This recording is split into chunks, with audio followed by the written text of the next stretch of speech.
السلام علیکم dear viewers of HazratCity.com، آپ کا میزبان یاسر امین یہاں لیسٹر سٹی سے دورہ برطانیہ کے موقع پر آج میری ملاقات جناب ڈاکٹر محمد سلیم خان صاحب سے ہوئی ہے، جن کا تعلق گاؤں مومن پور یعنی کہ تحصیل حضرت سے ہے۔ تو یہاں پر ہربل میڈیسن کے حوالے سے ڈاکٹر محمد سلیم خان صاحب کا برطانیہ میں ایک نام ہے، اور اس نام کو پایا تکمیل تک پہنچانے کے لیے یہاں پر انہوں نے کس طرح سروسز دی ہیں، اور یہاں پر کس طرح کالجز میں جا کر مختلف کالجز میں جا کر انہوں نے پروفیشن کے حوالے سے اور یہ شعبہ طب ہے اس حوالے سے انہوں نے اپنی خدمات دی ہیں۔ تو آئیے ان سے انٹرویو لیتے ہیں اور ان کی پروفیشنل لائف کے متعلق جاننے کی کوشش کرتے ہیں۔ شکریہ جناب حکیم محمد سلیم خان صاحب، آپ کا بہت شکریہ کہ آپ نے مجھے انٹرویو کے لیے ٹائم دیا اور میں آپ کے پاس یہاں سیٹ محمد پرویز صاحب کے ساتھ یہاں پہ آیا۔ شکریہ یاسر امین صاحب، آپ اور پرویز صاحب ویلکم۔ ہمیں بھی بہت خوشی ہوئی کہ آپ نے وقت نکال کر یہاں تشریف لائے۔ سب سے پہلے آپ اپنے متعلق بتائیں کہ آپ کی جائے پیدائش اور آپ کا تعلق کہاں سے ہے اور انگلینڈ میں آپ کب آئے؟ دیکھیں جی، میرا تعلق علاقہ چھچ کے دریا سندھ کے کنارے ایک چھوٹا سا گاؤں ہے مومن پور کے نام سے، یعنی شین کا اور جلالیہ کے پاس ہے۔ وہاں میری پیدائش ہوئی، وہاں یعنی پلے بڑے، اور اس کے بعد میری ایجوکیشن جو ہے وہ جلالیہ کے اسکول میں ہوئی، چونکہ مومن پور میں اس زمانے میں کوئی اسکول نہیں تھا۔ اور پھر میرے والد جو ہیں وہ 1950s میں انگلینڈ آ گئے تھے، وہاں وہ وشتی میں ٹیچر تھے، تو پھر میں ان کے ساتھ یہاں آیا، کچھ عرصہ یہاں رہے، اور پھر اس کے بعد میں اپٹواد میں چلا گیا، برنارڈ اسکول میں تعلیم کی، اور پھر واپس برمنگھم آئے اور یہاں پھر پڑھتے رہے، اور پھر لیسٹر یونیورسٹی میں میں نے پڑھا، اور یہاں ہی لیسٹر میں ایک ہربل میڈیسن کا کالج تھا، تو 1978 میں نے ہربل میڈیسن میں کوالیفائی کیا، ڈپلومہ کیا، اور پھر یہاں لیسٹر سٹی میں ہی محسن نام سے کلینک شروع کیا، تو اس زمانے سے ابھی تک بس یہ کام کر رہے ہیں۔ محسن کلینک کے حوالے سے ہمیں بتائیں کہ اس کا باضابطہ افتتاح آپ نے کب کیا اور کس سوچ کی بنیاد پر اس کو جو ہے تو آپ نے اس کی سیریمنی کی اوپننگ؟ دیکھیں جی، 1978 میں لیسٹر سٹی میں نے محسن نام سے مطلب شروع کیا، اور محسن نام کی وجہ یہ ہے کہ میں نے ایک کتاب پڑھی تھی جس کا نام تھا محسن انسانیت۔ آپ صلی اللہ علیہ وسلم کی زندگی کے اوپر اردو میں ایک کتاب ہے محسن انسانیت کے نام سے، تو محسن جو ہے آپ صلی اللہ علیہ وسلم کا ایک نام ہے، تو وہاں سے مجھے یہ یعنی نام پسند آیا، تو اس وقت سے یہ نام چل رہا ہے، اور اب الحمدللہ محسن نام سے ایک کلینک بھی ہے، ایک ہماری باقاعدہ مینوفیکچرنگ فرم ہے جس میں ہم خاص جو طبی اور قدرتی جو پروڈکٹس ہیں وہ مینوفیکچر کرتے ہیں، اور یہاں اکثر عوام کے علاوہ یہاں کے جو معالج ہیں، جو اکثر ہربلسٹ اور نیوٹریشنسٹ وغیرہ ہیں یا حکیم ہیں، وہ خریدتے ہیں۔ اور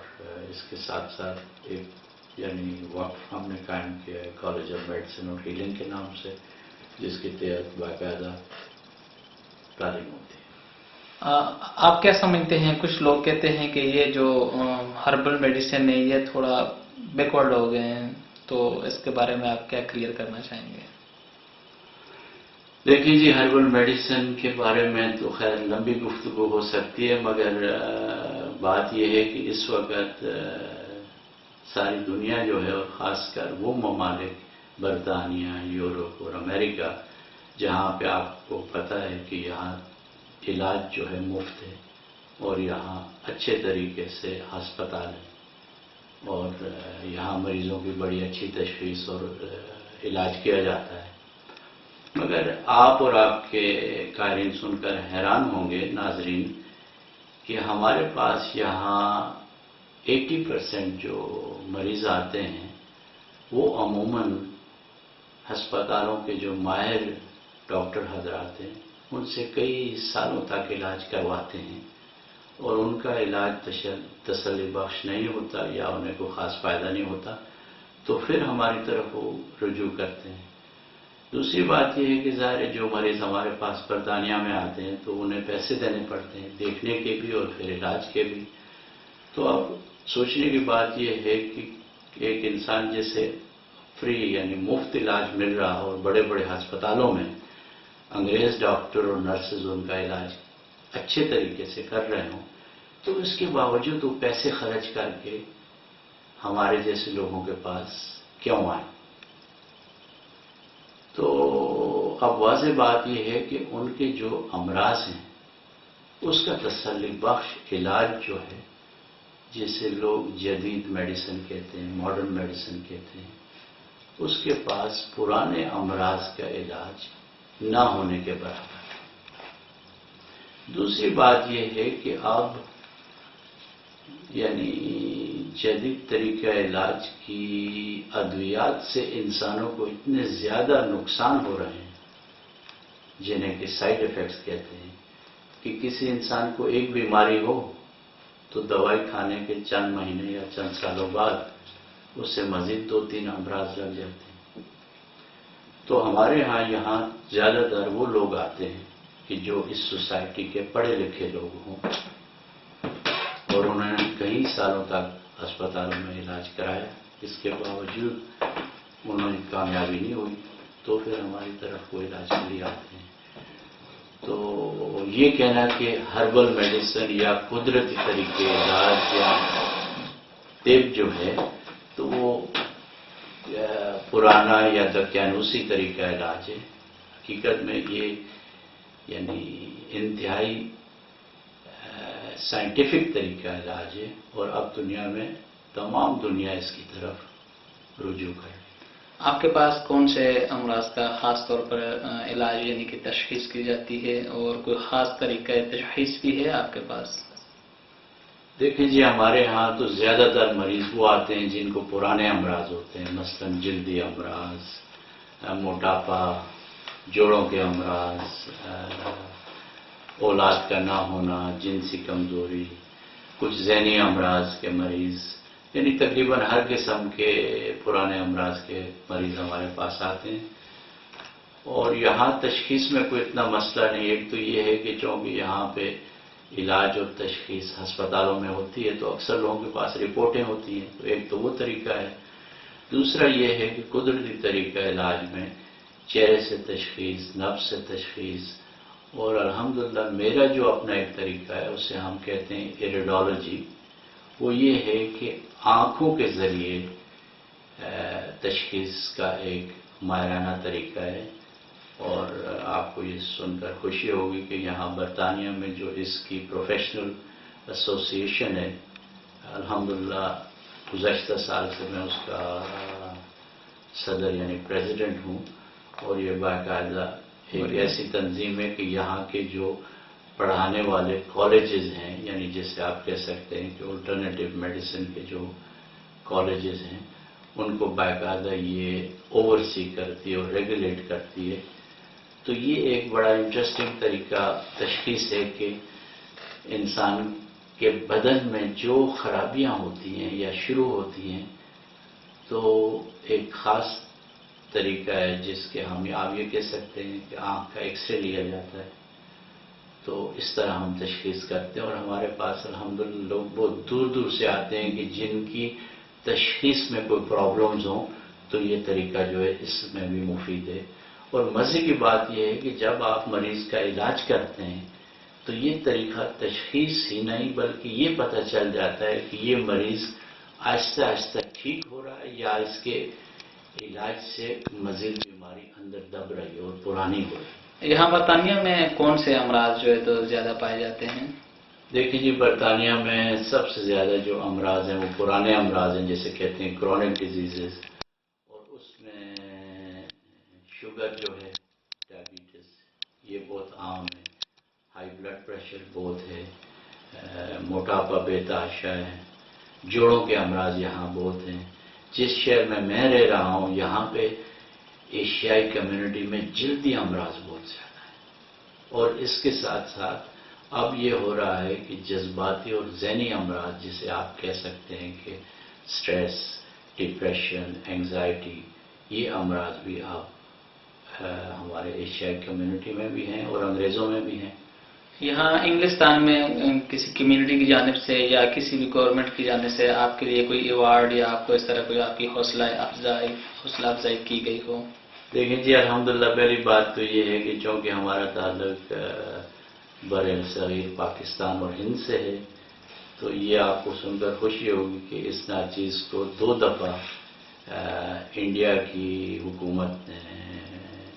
بلایا ہے، اور وہاں پہ جو پہلا انٹرنیشنل سیمینار اب یونانی میڈیسن پہ ہوا تھا 87 میں، الحمدللہ میں اس میں مجھے یعنی دعوت دی گئی تھی، تو وہاں پہ میں نے ایک پیپر پڑھا تھا، اور پھر اس کے بعد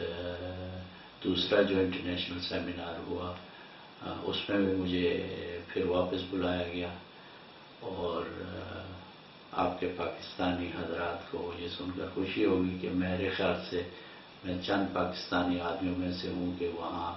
اس طرح سرکاری دعوت پہ گیا، اور پھر بعد میں ان لوگوں نے سینٹرل کاؤنسل آف یونانی میڈیسن انڈیا نے مجھے اپنا ایڈوائزر بھی چنا، اور ان کی جو آفیشیل پبلیکیشن ہے اس میں میرا کنٹریبیوشن بھی ہے۔ میرا ایک پیپر بھی چھپا ہے جو کہ ڈپریشن اور خمیرہ ابریشم حکیم ارشد پہ میں نے جو کچھ کام کیا تھا وہ بھی پبلشڈ ہوا ہے۔ تو یہ تو ہندوستان کی یعنی جو یونانی کی کمیونٹی تھی انہوں نے عزت دی۔ دوسرا یہ ہے کہ پاکستان بھی الحمدللہ میں 2 دفعہ گیا ہوں، وہاں کی جو نیشنل کاؤنسل فار طب ہے انہوں نے بھی مجھے ایک دفعہ انوائٹ کیا اسلام آباد میں، اور اس کے علاوہ ہمدرد فاؤنڈیشن کے جو بانی تھے حکیم محمد سعید صاحب، انہوں نے ایک سیمینار کیا کراچی میں،